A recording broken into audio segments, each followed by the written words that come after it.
যে ইয়ং মানুষরা যারা এই কোমর ঘাড় ব্যথা নিয়ে আসছেন, মূলত হাড়ের ক্যালসিয়াম যদি কমে বা হাড় যদি ভঙ্গুর হয়ে যায়, তাহলে মেইন যেটা হবে, যে কোনো ইনজুরি, সেটা ফ্র্যাকচার হোক বা এমনি ইনজুরি হোক, তারপর আমরা আর্থারাইটিস কি এবং এটি কিভাবে নিয়ন্ত্রণ করা যায়? মানুষের একটা ধারণা আছে যে সব হাড় জয়েন্ট করার ক্ষেত্রেই অপারেশনের প্রয়োজন পড়ে, এটা কি সত্যি? অনেকের একটা ধারণা আছে যে দীর্ঘদিনের ব্যথা থাকুক বিভিন্ন রকমের জেল বা বিভিন্ন রকমের ওষুধ তারা ব্যবহার করে। নমস্কার, রিভার হেলথের ফেসবুক পেজে বা ইউটিউব পেজে আপনারা যেখানেই যে ভিডিওটা দেখছেন, আপনাদের সবাইকে আরো একটি নতুন ভিডিওতে স্বাগতম জানাচ্ছি। আজকে আমাদের সাথে স্যার রয়েছেন। আজকে শুনে নেব এমন কিছু ট্রিক্স, এমন কিছু পরামর্শ যেটা আপনার আগামী দিনের জীবনে অনেকটাই সাহায্য করবে। নমস্কার, আমি প্রফেসর ডক্টর অর্ণব কর্মকার। আমি একজন consultant orthopaedic surgeon, specialist in joint replacement, ligament microsurgery and fracture management. স্যারের কাছে প্রথমেই একটা প্রশ্ন নিয়ে আজকে এসেছি, যেটা হচ্ছে অর্থোপেডিকের সমস্যা বলতে সাধারণত কি বোঝায়? অর্থোপেডিক্স মানে আমরা হাড় বা হাড় সংক্রান্ত কোনো রকম সমস্যার কথা বুঝি। যেরকম আমাদের মূলত যেটা আসে সেটা হচ্ছে ব্যথা, বিভিন্ন রকমের ব্যথা, জয়েন্ট ব্যথা, হাঁটু ব্যথা, কোমরে ব্যথা, ঘাড়ে ব্যথা, বা মাসেল, হাড়ের সঙ্গে যেটা থাকে মাসেলে টান ধরা, খিঁচ ধরা, এবং হাড় ক্ষয় হয়ে যাওয়া, বা কোনো রকম চোট আঘাতে হাড় ফ্র্যাকচার হয়ে যাওয়া, বা সময়ের সঙ্গে সঙ্গে যে বিভিন্ন রকম আমাদের শরীরে রোগ হয়, হাড়, মাসেল, জয়েন্ট, এই সমস্ত রিলেটেড প্রবলেমগুলো কিন্তু অর্থোপেডিক্সের প্রবলেমের মধ্যে পড়ে। আজকের দিনে দাঁড়িয়ে কোন কোন হাড় বা জয়েন্টের সমস্যা সব থেকে বেশি দেখা যাচ্ছে? অর্থোপেডিক্সের মধ্যে সবথেকে কমনেস্ট প্রবলেম আমরা যেটা দেখতে পাই সেটা হচ্ছে লো ব্যাক পেইন বা কোমরে ব্যথার সমস্যা। এছাড়া এরপরে আমরা যেটা দেখি সেটা হচ্ছে হাঁটুর ব্যথা বা হাঁটুর বিভিন্ন রকম সমস্যা। আজকের দিনে হাঁটু ব্যথা বা কোমর ব্যথা এটা একটা খুব সাধারণ জিনিস হয়ে গেছে। এর প্রধান কারণগুলি কি কি হতে পারে বলে আপনার মনে হয়? মূলত যে কারণে আমাদের হাঁটু বা কোমরের সমস্যা এত বেশি হচ্ছে সেটা হচ্ছে যে আমাদের শরীরের কিছু ভিটামিন, ক্যালসিয়ামের অভাব হচ্ছে, এবং এটা সমস্ত বয়সের মধ্যেই হতে পারে। সেখান থেকে হাড় দুর্বল হচ্ছে, আমাদের মাসেল উইক হয়ে যাচ্ছে, সেখান থেকে হাঁটু বা কোমরের ব্যথা হচ্ছে। এছাড়াও বয়সজনিত ক্ষয় একটা অন্যতম কারণ, এবং কম বয়স্কদের ক্ষেত্রে বিভিন্ন রকম ইনজুরি, চোট আঘাত, সেই কারণে এই সমস্যা হচ্ছে। আজকের দিনে দাঁড়িয়ে আমাদের এই যে নিউ জেনারেশন বা তরুণদের মধ্যে কোন রকমের অর্থোপেডিক সমস্যা বেড়েছে বলে আপনি মনে করছেন? এখন ইয়ং জেনারেশন মানুষরা বেশি আমাদের কাছে আসছেন তাদের ঘাড়, পিঠ এবং কোমরের ব্যথা নিয়ে। কারণ তাদের অনেকটা সময়ই বেশি তাদের অফিসে বসে কাজ করতে হয়, ডেস্কে, টেবিল চেয়ারে, কম্পিউটারের সামনে, যেখানে হয়তো তাদের প্রপার সেট আপ নেই। অনেকে হয়তো বাড়ি থেকে ওয়ার্ক ফ্রম হোম করছেন, যেখানে তারা খাটে বসে বা সোফাতে বসে করছেন। তাই ইমপ্রপার ব্যালেন্স এবং পজিশনের জন্য মূলত তারা ঘাড়ের ব্যথা, কোমরের ব্যথা নিয়ে আমাদের কাছে আসছে। অনেকের একটা ধারণা আছে যে দীর্ঘদিনের ব্যথা থাকুক বিভিন্ন রকমের জেল বা বিভিন্ন রকমের ওষুধ মার্কেট থেকে কিনে তারা ব্যবহার করছে, জিনিসটাকে এড়িয়ে যাচ্ছে। এই প্রসঙ্গে আপনি কি বলতে চাইবেন? কখনোই একটা ব্যথা অনেক দিন বেশি পুষে রাখা ঠিক নয়, সেটা খুব খারাপ এবং ক্ষতিকারক শরীরের জন্যে। এরকম কোনো ব্যথা যদি থাকে যেটা প্রাথমিক কিছু চিকিৎসা বা ঘরোয়া কিছু মেডিসিন, গরম সেক করার পরও 7 দিন 10 দিনের বেশি সেটা যাচ্ছে না, এবং সেটা নিজের কাজকর্মের উপর হ্যাম্পার করছে, মানে সেটার কারণে উঠতে বসতে পারছি না বা অফিস যেতে পারছি না, তাহলে কিন্তু সেটা গুরুতর সমস্যা। সেটা ইমিডিয়েটলি ডক্টরের কাছে দেখানো উচিত। মানুষের একটা ধারণা আছে যে সব হাড় জয়েন্ট করার ক্ষেত্রেই অপারেশনের প্রয়োজন পড়ে, এটা কি সত্যি? না, একদম সত্যি না। এটা অপারেশন লাগবে কিনা এটা ডিপেন্ড করছে যে সেই ফ্র্যাকচারটার পর হাড়ের পজিশনটা কি আছে, বা হাড়ের কোন অংশে সেই ফ্র্যাকচারটা হয়েছে, তার ওপর নির্ভর করে আমরা সিদ্ধান্ত নিই যে এটা প্লাস্টারের মাধ্যমে জুড়বে নাকি কোনো রকম অপারেশনের প্রয়োজন আছে। অর্থোপেডিকের ক্ষেত্রে ফিজিওথেরাপিস্টের ভূমিকা কতটা গুরুত্বপূর্ণ? অর্থোপেডিক্স এবং ফিজিওথেরাপি হ্যান্ড অন হ্যান্ড চলে, কারণ আজকে আমরা একটা কোনো অপারেশন করছি বা একটা কোনো ট্রিটমেন্ট দিচ্ছি মানুষকে, কিন্তু তার যে রিহ্যাবিলিটেশন এবং যে হিলিং প্রসেস, সেটা কিন্তু একটু সময় সাপেক্ষ ব্যাপার, এবং এই সময়ে তাকে প্রপার এক্সারসাইজ করানো, তার পশ্চার মেনটেন করা বা প্রপার গাইডেন্স করানো, এটা ভীষণভাবে জরুরি। তাই ফিজিওথেরাপির গুরুত্ব কিন্তু অপরিসীম। আর্থারাইটিস কি এবং এটি কিভাবে নিয়ন্ত্রণ করা যায়? আর্থ্রাইটিস মানে এক কথায় আমরা যদি বলি, আমাদের শরীরের কোনো জয়েন্ট যদি ফুলে যায় বা ব্যথা হয় এবং তার জন্য যদি সেই জয়েন্টটা নাড়াচাড়া করতে আমাদের কষ্ট হয়, সেটাকে আমরা এক কথায় আর্থ্রাইটিস বলি। কিন্তু আর্থ্রাইটিস একটা অনেক বড় টার্ম, অনেক রকম রোগ এর মধ্যে আসে। মূলত যেটা বেসিক ট্রিটমেন্ট সেটা হচ্ছে যে এর জন্য মেডিসিন, কিছু লাইফস্টাইল মডিফিকেশন এবং এক্সারসাইজ রেগুলারলি করা, এগুলো করলে আমরা আর্থ্রাইটিসকে কন্ট্রোলে রাখতে পারবো। কোনো দুর্ঘটনাজনক কারণের জন্য যদি হঠাৎ ফ্র্যাকচার হয়ে যায় তাহলে প্রাথমিক কি করা উচিত বলে আপনার মনে হয়? যে কোনো ইনজুরি, সেটা ফ্র্যাকচার হোক বা এমনি ইনজুরি হোক, তারপর আমরা যেটা বলি একটা রাইস ট্রিটমেন্ট করতে বলি, RICE।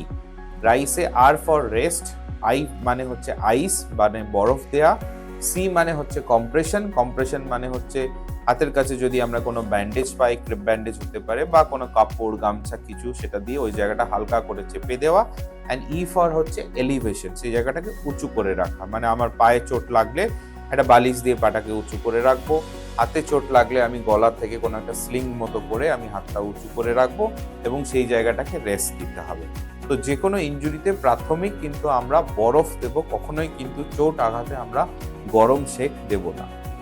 স্যার, আপনি একটু আগে বলছিলেন যে আপনার কাছে এখনকার যে বেশিরভাগ পেশেন্ট আছে তারা নিউ জেনারেশনের বা আমাদের এই জেনারেশন, তো সেই ক্ষেত্রে তাদের জীবনে সঠিকভাবে বসা, হাঁটা চলা এবং ঘুমানোর যে ভঙ্গি সেটা কতটা সঠিক হওয়া প্রয়োজন বলে আপনি মনে করছেন?